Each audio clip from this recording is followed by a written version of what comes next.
All right, another plate carrier review. This one designed by Carcajour, so out of Gatineau, Quebec.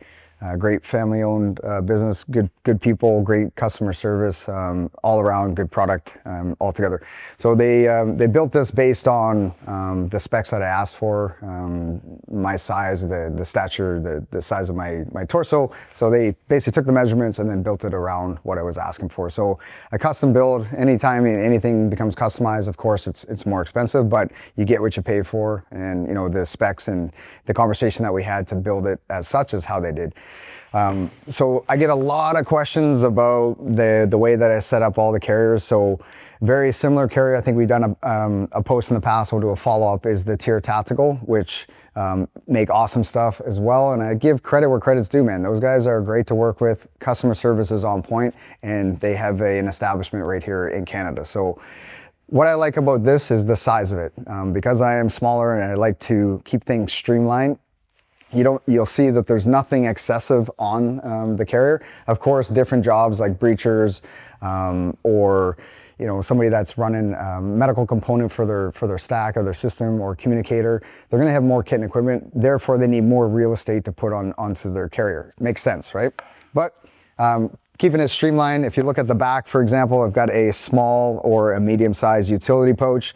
You can keep whatever you need in there: batteries, extra ammunition, medical equipment, whatever it might be.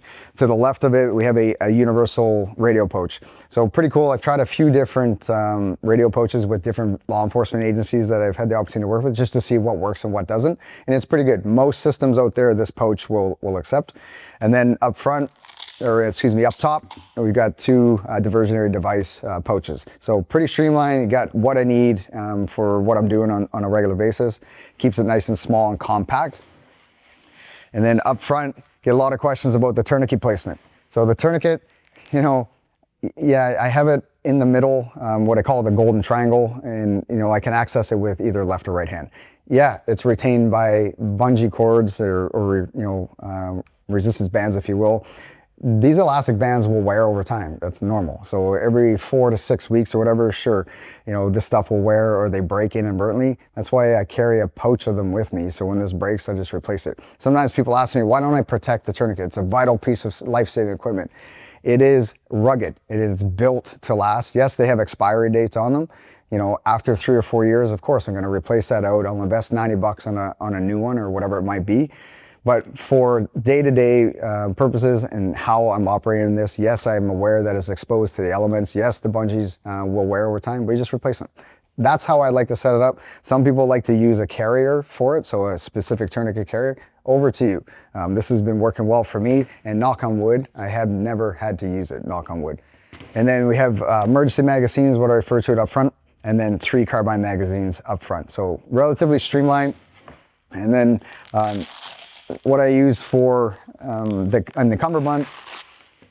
So I added a component for this pouch just to accept the fixed blade. So the DA fixed blade is tucked away nice and neatly where I can access it, but it's also not readily accessible. If I get into a tussle with somebody, they're really gonna have to fight to get their hands on that blade. So that's the setup that I've got. What I really like about the cummerbund is how small it is. So you got 2 purchases of molly weave, that you can add whatever kit and equipment you want to it. But I also like the fact that it's open, so breathability in the hotter days, it's nice. So all together, they did a bang up job. The added shoulder pads is nice too, super comfortable. The only thing I would say in addition that I would consider adding would be some padding to the back, just so the plates and stuff, they're not wearing on the user's shoulder blades. So maybe add a little bit of padding here, and it can be nice and thin, but something that will offset the plates from the body. So it'll help it breathe a little bit on those hotter summer days, but also add a little bit of protection for the user's shoulder blades up top here. That's really the only thing I would consider they introduce or consider as an addition.